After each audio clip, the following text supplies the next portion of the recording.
Hey, hi everybody. Welcome to Lead Gen and Nurturing with Virtual Events. I'm Dennis Shao, and welcome to the on-site audience here, and also a big welcome to the virtual audience. A couple of housekeeping notes. First, on questions, we're each going to speak 10 minutes each, and then we'll be taking questions. The questions will be here on site. We'll have microphones to go around. And for the folks in the virtual audience out there, please send us questions via Twitter. Hashtag pound VES080W, so that's D as in David. And what I'm going to do is we're going to go through 10 minutes each, about 30 minutes. I'm going to then hop over and monitor the Twitter feed, so we definitely want to hear from you in the virtual audience. And we'll use any remaining time before lunch on questions. So just a quick outline, I'll let each of our speakers introduce themselves. We're going to have Tom, who's an expert on promoting online events. He's going to speak for 10 minutes about some tips for all of you to promote your virtual event. I'm then going to cover engaging with your virtual audience at a virtual event. And then Craig, who's an expert on lead generation and lead nurturing, is going to speak for 10 minutes, and then the balance of our time will be Q&A. So I'm now going to hand it over to Tom. Thank you, Dennis. So I'm Tom Donahue. I'm the president of Integration Developer News. We are a news site, 10-year-old news site and newsletter. We have about just over 71,000 double opted-in subscribers to the newsletter, and we have expertise in producing web content. We actually put a lot of effort in. We have former print publishing editors working for us, and we create at least 10 new articles per week. We're also experts in online marketing and virtual events. We produce about 10 online multi-vendor conferences per year. So about every 6 weeks we have a 3 to 5 hour program that has 4 or 5 sponsors and speakers at each event. And the way we do it, we start out with a keynote panel where everyone gets to participate in that, and it's very well attended. And then after that, everyone gets to run a 30-minute solo presentation. This is just a quick look at our homepage. We hone in on a couple different areas here on the left column. Business integration, business process management, cloud is a big subject for this year. And these are the kind of sponsors that we attract, who are attracted to our audience for lead generation purposes. So getting right into some of the lessons, or the easy or the hard lessons we've learned over the years, we'll cover some of these subjects here. So since we're talking in particular about these online conferences, where our goal usually is to get 1,000 to 2,000 registrations for each event. We run no more than a 3-week marketing cycle, because we want to make sure that, number one, they remember to come to the show. Number two, when they're followed up on, they remember registering for that event. If you go too long, we think it might lose some of its effectiveness. And going into it this year, we're really finding that we're adding questions to the registration fields, to hopefully really lead. Since there's 4 or 5 sponsors here, we sometimes are afraid that they're really coming here to see IBM. And so the guys that are, the B-tier companies, we're trying to find an opportunity for them by asking several questions that we didn't ask in the past. In the past, we were really just trying to go for the bigger numbers. And this year, we're lowering the guarantees and hiring the quality, which I think is something, will lead into lead nurturing that these guys are going to talk about. It's very important to have, an ongoing effective campaign that, for us, that we get repeat customers. So in the 3-week cycle, what we do is we message to them about once every 5 days. And we have also found that don't be afraid to change the look of your message. If you create just one message and run it every 5 days, it will lose its effectiveness. And since you're creating a text backup anyways, you should run that like every second or third time that you are marketing. And we sometimes change the whole look of the invitation because different looks appeal to different people. So we go kind of lightly for 2 weeks before the show. Then the week of the show, we like to run on Thursdays because, everybody says Tuesdays through Thursdays are the best for these kind of things. And, it gives us more time to really get our act together for that Thursday. So on the last week, we heavy it up. We could probably go Monday and then Wednesday and the game day for a message.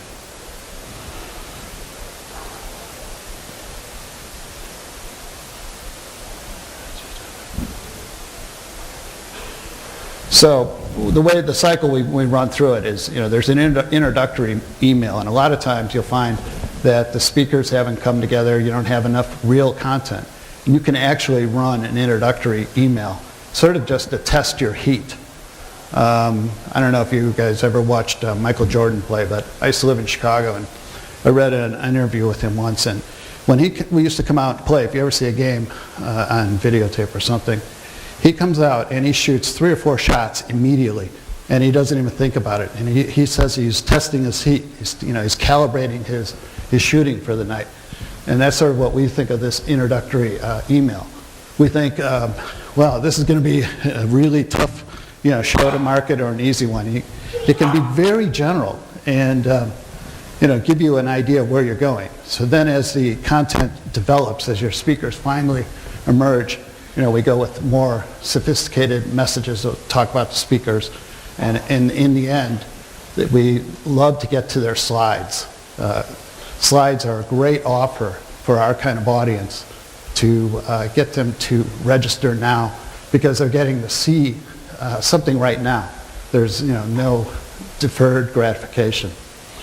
So, and then on game day, we send a reminder message that morning, and if it's a 5-hour show, we'll also send a midday message, and it brings in about 10% more attendees we find for that day.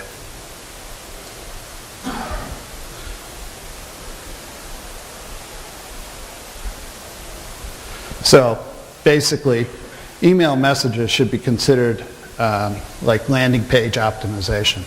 Less is more. We do a lot of marketing for big software companies, and we constantly are asking if we can edit these things down after we send the first message, and they always do better. So basically, if there was a rule of thumb on an invitation, it would be 2 sentences, 3 bullet points, another sentence or 2, and 3 bullet points. And usually we find that to be very effective. And also remember that a lot of people in our kind of audience, the IT guys, are not looking at the graphics. They don't depend on your beautiful banners and things like that, your graphics, to carry the story.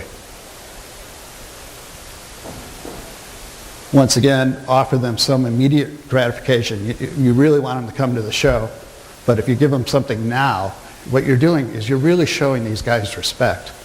This goes for a webinar too. How do you expect somebody to stop what they're doing, in this climate of, more people doing, or less people doing more and more work? But if you give them the slides, if your slides are good enough, we find that we get a 30% extra click-through and similar numbers for registration, and about half of these people who look at the slides on an on-demand basis will actually start to listen to the program. And the same would work for white papers and more in-depth agendas. Another thing we've done a lot of work with this year, it's really easy, is with social media. We do a lot of LinkedIn groups, and they bring in 10% of our registrations. So join 5 or 10 groups there that are appropriate. And it's very well received by the group owners. Occasionally you'll get notes saying, thank you, this is exactly the kind of stuff we want here. So, don't be afraid that you're in some SOA, group and you're not talking about a technical issue. This is an educational event. And on those things, it's a good idea to remove them and then repost them with a little, just like the other messages, they get better and better you can tell the people, now the slides are available, or you can list the speakers as you get better and better information about the show. User-friendly registration sites. We have an interest, if you go to iDev News and look at integrationdevelopernews.com, and on the right-hand side, try to register for one of our events. You'll see we have a two-step registration method that works really well. It increased our, it decreased our abandon rate on the registration page by 20 to 30% when we first introduced it, when we were measuring it. And we're thinking we might take it to a 3-phase because we're asking more questions this year. We might put those final questions on the last phase. And we haven't received any. We've looked at the abandon rates, like from step 1 to step 2. It's less than 1% over 20,000 registrations. And that's what I have for tips. We'll hand it over to Dennis. Thanks, Tom. One logistical note, I mentioned the Twitter hashtag VES080W. That's not just for questions, but also for comments and commentary. So those of you in the on-site audience, feel free to tweet, quote any of the speakers. We won't take offense if you're on your smartphone. And those on the virtual audience, as well as the questions, feel free to leave comments as well. So before I get into my piece, I just wanted to get a sense from the on-site audience. If you think about those who are planning a virtual event from scratch and maybe selling it to sponsors versus those who are looking to be an exhibitor to generate leads, how many are in the audience are looking to potentially plan their own virtual event from the beginning? Okay, and then how many are looking perhaps to be an exhibitor at someone else's virtual event? So it's mostly planning your virtual event from soup to nuts. Okay. So what Tom covered is really going to be very much aligned for all of you. And in the virtual audience, we'll take a look at what you said on Twitter, what you're planning. So Tom covered promote. That's going to be very central to all of you as event hosts. Very important piece to get audience that your sponsors are going to expect. And so I'm going to now cover, once you get the registrants in from Tom's methods, how do you engage with them at the virtual event? For you guys as the host, you're not going to be doing that per se unless you're planning your own virtual event for your own company, maybe a product launch. But if you are selling sponsorship to sponsors, this is going to be an important topic for you to educate your clients, your sponsors, because they are going to need to get value out of sponsoring your virtual event. So it's very important for you to have the knowledge to share that with them and help them be successful. So brief introduction, I'm with InExpo. You can follow us on Twitter at @InExpo. Here's a quick quote about what we're doing. I think this applies to this entire Virtual Edge Summit, is we are really working together to transform the web. Myself, I'm also on Twitter at @DShao, and that's a quote that I had of virtual trade shows can be a dream for marketers, and I'm going to try to speak to how that dream can come true for you. So another poll here. How many of you played soccer as a youth before 2nd grade? Anyone? A couple of you? You guys remember what it was like when you played soccer at that age? The ball goes out, all the kids run to the ball, right? So in a virtual event, as an exhibitor, you're going to need a coach. You're going to need to identify a coach. So number one is going to be identify who is the coach of the team, because your team is going to need to operate cohesively.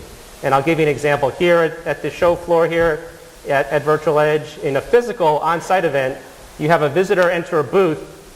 Imagine if every single staffer at that booth came up to say hi at the same time. That doesn't happen, right? Because there are physical cues at a physical event that if I'm talking to Tom, Craig's not going to come and say hi to Tom and interrupt us.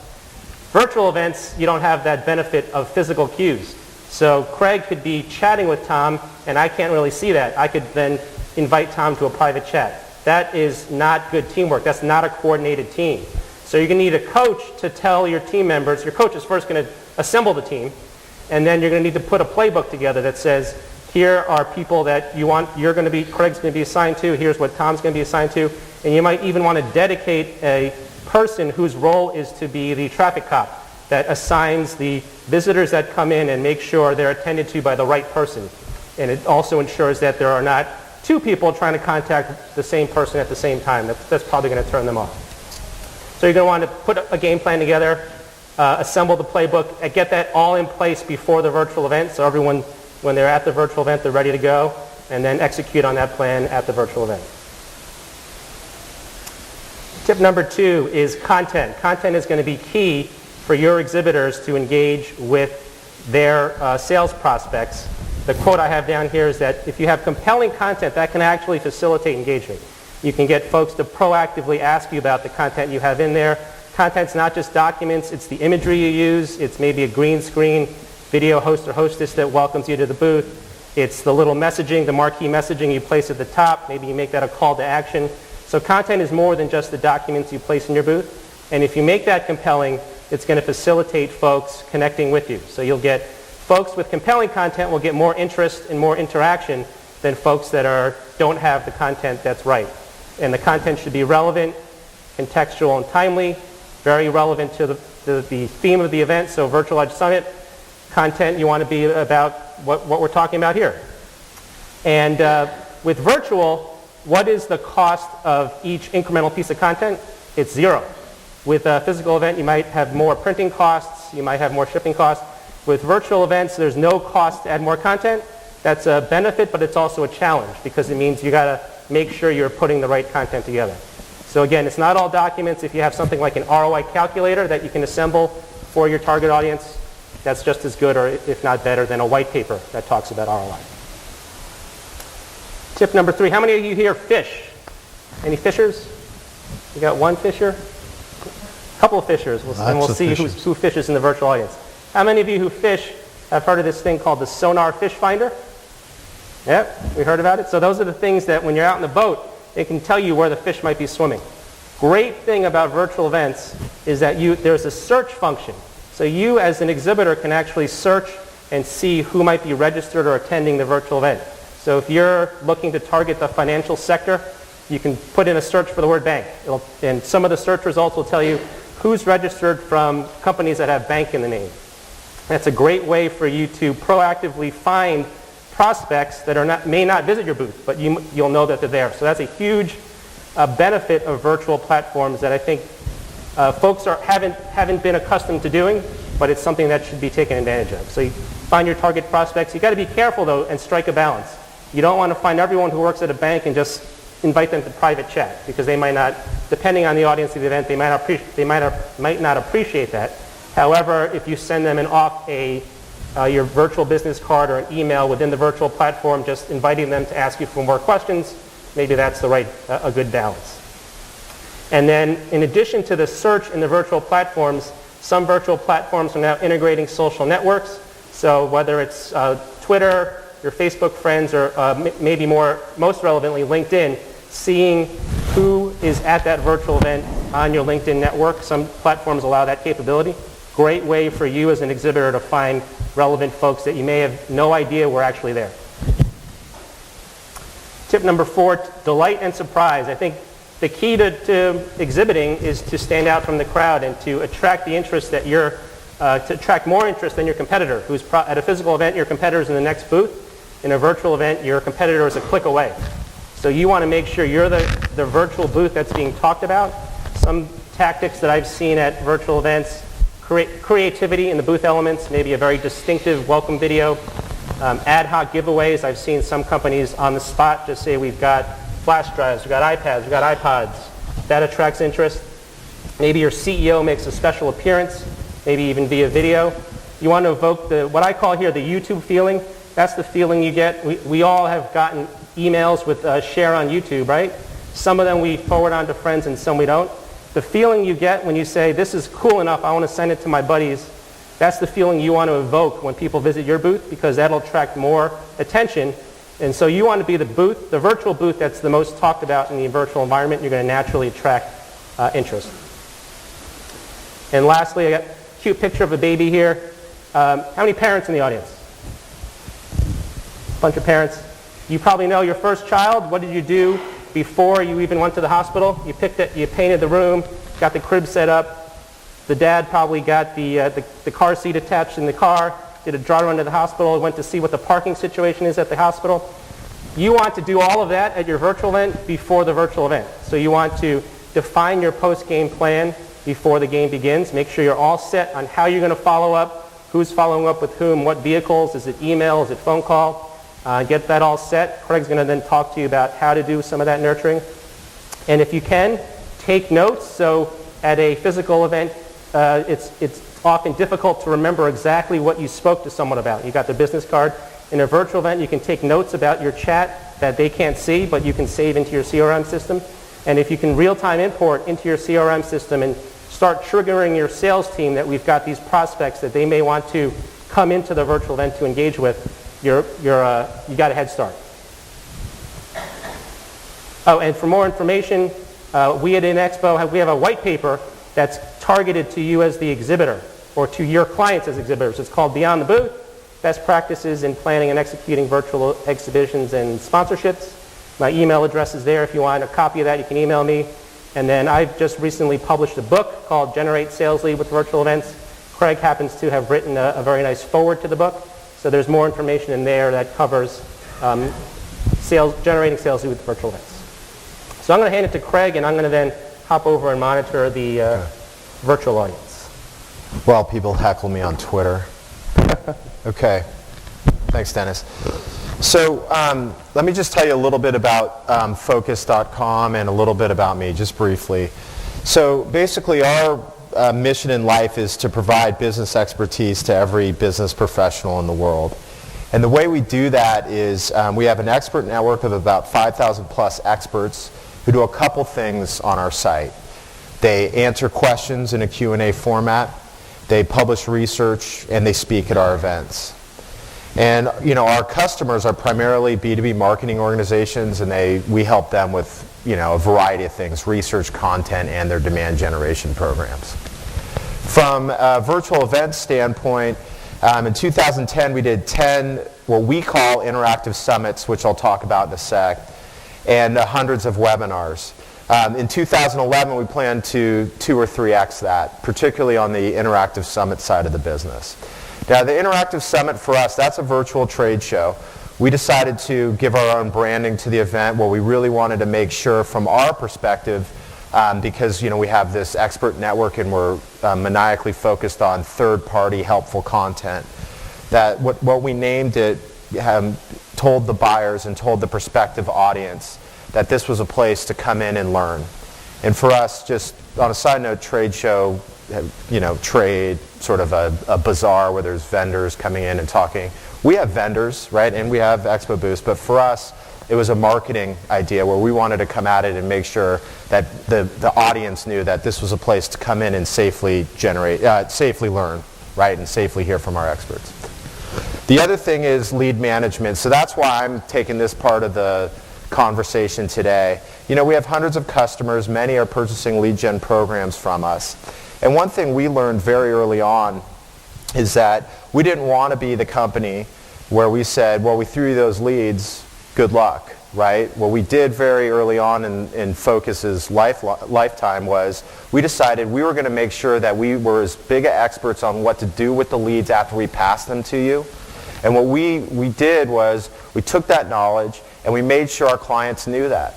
And so what we're going to talk about today is really the recipients. It's really focused on the recipients of the leads that you'll generate in the events. But what I want to say to everyone here is for the virtual trade show business and our virtual event business to continue to grow and thrive, our customers need to get ROI. And for us, that means we can't just say, well, we gave you those leads, good luck, or we gave you this information. For us, it's let's get over there. Let's figure out what they're going to do with the leads when we send them to you. Let's set great expectations. Let's educate them on what they should do and how they should judge what they're doing. That's a very important thing for us, and we believe that's something that we want to spread the word to everyone, as we all want the virtual event business to grow. And client ROI is one of the main things that we should all focus on. And so the other thing is I'm the editor of a blog called thefunnelholic.com. That's a B2B sales and marketing demand gen blog, and that's my Twitter address as well as @funnelholic. If you'd like to check out Focus, please do. You can see the model at work. It's easy, focus.com. All right, so let's get into some of the tips, and I hope that I can do this in 10 minutes. I purposely set up the Prezo, even though I wrote down like 45 tips, and anybody who knows me knows that they give me 10 minutes, I'll take 45, but I'm going to do my best here. So there's a couple things. One is, we want to make sure that everyone thinks about, Dennis talked about the plan for the booth, right? Having a coach, figuring out who's going to do what. What we've seen for the most successful clients who take leads and can actually turn those leads into opportunities, right, and come back to us and say, that was great. They always have a plan, right? And it's, right, I just wanted to make this slide just the sort of simple elements that every person needs to think about before they start to accept leads from a virtual event or a virtual trade show. I just gave some examples here, but the idea is that every single thing, every piece of that value chain, from the moment I get leads, and frankly, from how I'm generating leads in the booth, to the point where they become sales, let's think about all the things that can happen in between. Like data, right? How am I going to capture data? Scoring, we're going to talk about that in a little bit. Follow-up plans, right? Everyone always says, here, I'll just hand these leads to sales, right? But the best lead management programs, there's a point person on marketing who says, here's the event I'm going to do. We figure out who's going to follow up on it, and we sit down together and we decide, look, here's the best way for us to approach these, right? And by the way, that's not just from scripts, that's also from emails, right? The best lead management follow-up programs have a scripted program for follow-up both for voice and by email. Content, right? Everyone knows we're in the middle of a massive content marketing revolution. And that comes from the virtual event, right, is a place where we start this content relationship. And as we start to follow up, what is it that we're going to provide them, when, right? What can we do to keep them engaged, particularly if they don't want to talk to me on the phone? Tracking. So we got to figure out, how are we going to figure out if things are working? And that's not just at the end. That's during everything. So, like, how are we going to figure out if this follow-up script we're using is going to work? How are we going to figure out if these emails we're using to follow up are going to work? Should we take a midway checkpoint 2 weeks in and see what kind of leads are converting from the show? You might be surprised. And when you do figure that out, you make adjustments along the way. You got to have a nurturing plan, which we'll talk about in a little bit, metrics and goals. I wrote some joking stuff here at the end on the goals thing, and then I pulled it back just because I knew someone was going to get a hold of this slideshow and say, look at this guy. But, frankly, people set goals that don't think about the end. And so they're going to get into this virtual event. They're going to say, oh, it's really cool, right? These virtual events are really cool. They got all these buttons, and I'm going to have this video, and there's going to be all these speakers, and it's all virtual, right? But the reality is, what's the end game? What's the CFO and the CEO going to ask me about?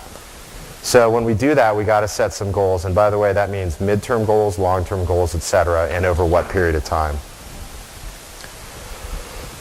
I borrowed this from one of our experts, Carlos Hidalgo, and I just wanted to say that, I talked about things, sort of these tactical steps along the way to converting leads. But everyone today, there is so much information on lead management. And I know that everyone here is, going to host shows, and I'm telling you, the best thing we can all do as hosts is to get as much of this information out there, that's out there on the internet today, on what people should do with leads, right? And Carlos is a great thing, and I just wanted to say, this is something we try to help our clients with, is just draw a picture. Figure out what your lead management process is going to be, right? And let's not just talk about how many leads we're going to generate from the virtual event, but what's going to happen along the way, okay? And what are the metrics that are going to guide success, right? And you can see examples here where it's like, I'm going to get 3,000 responses. How many of those will be valid, and what should we expect? What conversion rate will those be to marketing qualified leads? What conversion rate will those be to sales qualified leads? Let's just draw this whole value chain, and let's figure out where we want to be, okay? And that to us is it's like the single most important first step. And you'll be surprised, a lot of people didn't do it. I mean, there's a lot of people here that are nodding their heads knowing, hey, look, a lot of people just kind of taking the leads and kind of figure it out later. That's not the right way to go about. So the second thing is scoring. So let me just say this. Virtual events provide unprecedented scoring opportunities, okay? And that comes from a B2B marketer. I can tell you right now, the person who runs our virtual events is here, And when we were first getting ready to launch our first events, and by the way, just on a side note, we ran 10 interactive summits last year. That was in the last like 5 months of the year, because we just did them and we got so excited and our clients were so excited. And one of the things, so she said, look, we're going to go do these virtual events. Check out the information we get. I'm like, oh my goodness, right? Like, you get everything, what they downloaded, what they said in a booth, where they went. I mean, think about just a white paper lead. You don't even know if they read it.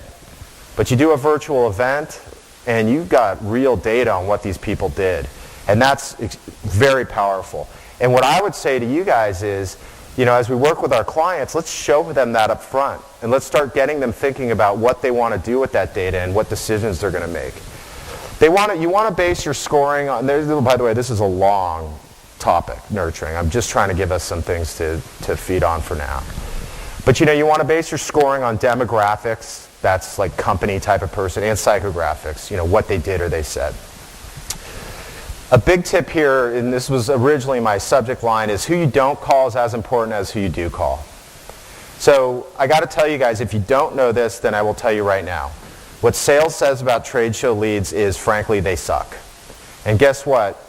They're not totally right, but what happens to them is they start with what used to be bingo cards, and they start calling, and these guys are like, dude, I just wanted the tchotchke, right? Or I'm a consultant, or I'm a whatever, okay? And that hurts, right? Because what happens is the salesperson whose enemy is time is saying, well, now I'm wasting my time with these things, and these leads aren't going to work for me. And so, look, there's been a big movement here about making sure that we only pass leads to sales that are ready to talk to them. And that doesn't mean they're ready to do a deal. It just means that these people have more of a propensity to have a conversation, right? And that's, if we think about virtual events, we have a lot of advantages there, right? And the second thing, there's a lot of other things you can do before you pass them to sales. But I can tell you right now that it will be hard for you to reach conversion rates and ROI if you're going to pass the leads directly to bag-carrying, quota-carrying sales reps. Immediately, that is, without sort of figuring out who's who. Obviously, if you talk to them in the booth, follow up immediately. I've never understood that one, like even on real booths. I mean, if you talk to someone and it's something of interest, you got to move on that right away. And I think one of the things Dennis always talks about is, do you have someone in booths where you find an end user or someone who's going to buy something and you have the right person to go talk to them? The other thing is, once you create a scoring process, stick with it. People start to freak out when they follow up on 5 leads or they try to convert 5 leads and they change everything. That's not the way you want to do it. Look, you do have to optimize, you do have to change things as you go, but start with something and stick with it for a while. You can optimize either later on in the program. Look, a lot of people are getting hundreds, if not thousands, of leads from these shows. They should set a benchmark of 300, 400 leads before they change their scoring algorithm. And they should definitely optimize it in between different sponsorships that they do. I just did a diagram. I just want everyone to know scoring, there's so much being written out there. All it means is, what should we do next with this lead? That's it. And what you're trying to do is make sure that the right people are following up on it. And to me, if you just want to take scoring in simple terms, some leads should go directly to someone on the phone and the rest should be marketed to over time. Okay? That's important. We'll talk about what you do here, but let's talk about first when you do decide you want to follow up on someone. The best lead management programs take virtual event leads, any kind of leads they get, and they run a multi-channel connect campaign. When they decide they're going to call and email.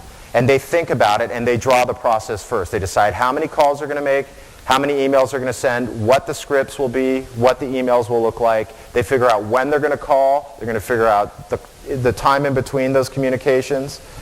And that's the best way to go do it. If it's random and if it's just like, here's a stack of leads, go call, then you're never going to get the ROI that you need.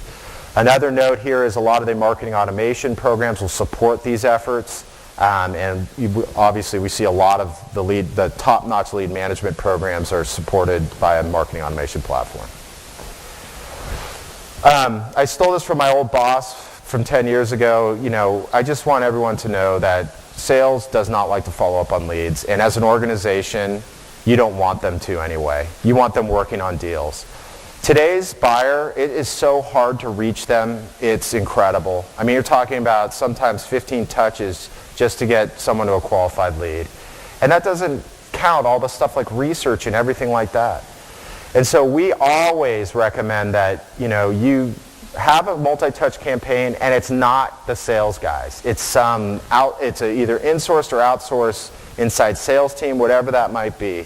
But for the highest ROI and the highest conversion rate on virtual event leads, it's best not to send these things to sales directly. The final thing, I got 2 more tips. Nurturing. So, one of the best lead management organizations in the world is a marketing automation company called Marketo. And their CMO, John Miller, is an expert in talking about demand management, lead management. And he was up on stage at a conference. He got up and said, look, I figured out virtual event leads. It takes a year for me to get my ROI. Right? Now, look, he has Uber tracking devices because they run this stuff. And that was really interesting. I know we hate to hear it, but the virtual event leads today are typically, the vast majority are top of the funnel. If we don't set those expectations up front, then we're asking for the client to come back and complain, right? It doesn't mean there's not convertible leads in there, but it's important to know that a 10% conversion rate is really good. And what that means is out of 10 leads, 9 get thrown away, right? So it's important that we start this whole nurturing movement, it plays into all of our favor, the people that provide leads to clients. And let me just talk a little bit about kind of what goes into. There's a lot of stuff out there. I borrowed this from Brian Carroll. I still haven't found that perfect picture that kind of tells everyone all the variety of things that goes into a nurturing process. I still haven't found it. I should create it myself. So I just grabbed this from Brian. He knows that I've borrowed it from. I've put full attribution here. But it's just, email, phone, content, events, social media, whatever that might be. Look, over that 9 to 12 months as your clients go to convert these leads, they got to do a whole bunch of stuff. And if we're just going to rely on the first 2 or 3 weeks where we call them on the phone, we're missing out on massive ROI on the leads that we're passing them. The final thing I just threw in here for everyone is we like to recommend metrics to our clients. It's the vast majority of CEOs are going to come and say, show me the money. And what we typically say there is, that's fine as long as you're going to give me enough time. Our recommendation, right now, not using what I mentioned, John Miller's baseline, but you can take your typical sales cycle and add 2 months, right? It's not fair. A lot of marketers come back, it's been like 3 months. Oh, we didn't get enough closed business. We have to have, if we're going to talk about ROI or closed business, we have to have a fair amount of time in order to achieve that. But there's other metrics we think will tell a marketer whether this show worked out for them. Oh, I apologize. One is cost per opportunity, which for us is for every opportunity created, how much did we spend? An opportunity is defined by you. Typically, Salesforce.com has this lead to opportunity rate, and they have a thing called opportunity. So it's a common term. We just like to say, how much did it cost to get sales to work on this? Sales pipeline created, right? Our job's to give sales shots at the plate. So how much pipeline did we create? Conversion rate, how many of these leads turn into opportunities? And then there's a new metric out there that started with all the lead nurturing guys, which is conversion rate after 1 month. That'll tell you a lot about how your nurturing programs are working. So anyway, this is something too that will help all of your buyers, right? Talking to them about, how should you look at the leads, right? How should you judge success? So the only other thing I'm going to mention is, Focus has a vibrant virtual event community. Dennis contributes a lot. We have a lot of Q&A and discussions online about virtual events. We have probably, I think, 30 to 40 experts in the virtual event realm who come on and provide data on, how should you follow up on leads, how should a booth look, and so there's great stuff on there. And anyway, I just have my email here as well as my Twitter account, and I hope that was helpful. Thanks, Greg. Okay, we have a few minutes. I'm going to take a question from the virtual audience, and then we'll check with you folks on site.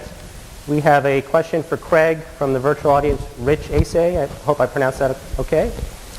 Rich is a virtual event strategist, and he says, for scoring the leads, would you say that you have a very different strategy than your normal CRM practices for nurturing? Do I? Yes. Comparing virtual to more typical. Oh, yeah, sales, yeah. CRM. So, well, there's a couple things. For nurturing, every lead source should have its own sort of nurturing pattern. And every content source should as well, right?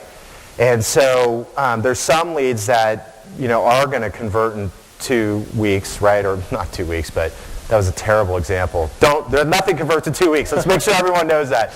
But quickly, right? And there should be different behavior there. And then there's a virtual event where you're going to get an interesting mix. People that come to your booth, they download a buyer's guide, something that tells you they want to buy, right? That is amazing, right? That you don't get that from very many things. Because even on a live trade show, they'll just pick up whatever. Here, right, they're going to pick this up. That's going to tell you, I'm going to go try and do something very aggressive right now. And then there might be someone who just kind of went to the event, didn't do anything to you, and you have no disposition. So absolutely, and it stems from the power of the virtual event and the numbers that you get from them, the metrics and the information that it brings. So.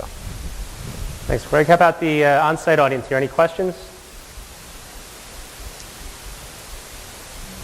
Okay, well, I think if you come up with one, we just got time for 1 or 2 more questions. I'm going to check the virtual audience for one last look. Let's see, there was one earlier. Okay, so there's from the virtual audience, user Spark Interactive. Again for Craig, a popular guy, Craig. Spark Interactive wants to go back to metrics. And you might have covered this in your last slide, but the question is, where do you start tracking and what do you want to know for metrics? Yeah, so we talked about it a little bit. I don't know if this will still be on. Whoops. Let's see if I can get there. I think there's 2 types of metrics, and I didn't represent that here, so that's a good question, right? There's these operational metrics, which I think are really interesting, which I don't have here, which are things like, of these leads that we got, how many of them picked up the phone, or how many of them downloaded another piece of content 1 week later, right? That whole value chain I was talking about, which is all the different things that you're going to go do along the way to create a sale, there are tactical metrics in between there that we should go and look at. And by the way, that will help people ultimately score the virtual event leads going forward. These metrics are for the CFO. How should I talk to the organization about the success of my program or other programs? And that's different, right? Nobody else is interested in the email open rate from these types of leads that I got at the virtual event show is X. Nobody else cares about that. We do, because that makes us better. But from a high-level perspective, these are the recommended metrics that I have, things like cost per opportunity, et cetera. Okay. I want to chip in on that too, is the metrics should start at the registration point. Because think about it, they're at that moment, they're offering to give it up. They're giving up their email, their phone number, their jobs. So you really, because a lot of people are not going to attend live, so you're not going to get any of the metrics. So really, do not be afraid to add extra questions there to get some metrics to work on. And in addition to that, the metrics that we score are attended live, downloaded stuff, and just all those actions that you can measure. Well, yeah, I would definitely. Those are powerful metrics for both the person putting on the event and for the recipient of leads, because an example is attended. Attendees obviously have a completely different disposition than those that didn't, right? And how they answered questions is an extremely powerful scoring and nurturing, not just a metric, but information, right, you can use in order to figure out what you want to do with it. So. And with that, we're out of time. There's one question. Oh, there's one question. Let's take that question.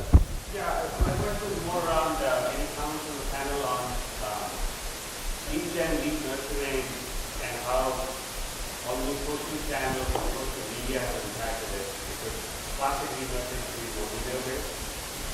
Yep. So let me just repeat that for the virtual audience, and then we'll see who wants to answer. The question is about for lead gen and lead nurturing, what does the panel think about using social networks, social tools to achieve that? Anyone? Cheers. Well, I definitely am drinking the Kool-Aid on the social media front, and we believe I believe there's a couple things. You should think of social media with events from the start, where Tom's talking about generating leads, not only from LinkedIn, but you should think about how Twitter and some of the other channels are going to help you generate leads. An example of that might be something as simple as on your reg form, say, let your network know on Twitter and have a button in there where the person who just registered could go out and say, I'm going to ... event. That could be very powerful. The other tip on that, by the way, on a side note, is when you think about having a Twitter button or some other social media buttons on your reg forms, think about having a hashtag there, because what you really want there is them to tell their network that they're going, but also if you're doing a business intelligence trade show that hits a business intelligence audience, so you can help them by when you create the button, it can form fill what should go in the tweet. It should have a hashtag in there and a URL back. That's a very powerful stuff that you can do from the start. The other thing that we watch is, and we help our clients watch, is what people write during the event. Now, I will say this. On the social media side, the vast majority of people that tweet during an event are typically insiders. It's rarely the end users that ultimately convert. But when there are, and people are asking really good questions, as a person who's going to generate leads or a person who's going to nurture leads, that's very powerful, right? To get that data. If someone says, hey, you mentioned this, what does this mean? And that's an attendee for the summit or whatever that might be, that's a potential lead gen and lead nurturing opportunity. I'll just quickly add that I think social media has a place throughout the entire sales cycle. At the front end for demand generation, it's very effective. For the moving the prospect down the sales funnel, it's very effective. Even for even completing the sale and post-sale, there's a place for social media. There's actually an emerging discipline called social CRM, which is the incorporation of social tools into managing your existing client base. So if you want to, we can come up later after the session if you want to talk offline. And with that, let's wrap up. I'd like to thank you both folks here in the room and virtually for attending. Enjoy the lunch. There's a noted author, Daniel Pink, speaking at lunch. And after lunch, there are a keynote with executives from all the virtual platforms speaking. So thank you.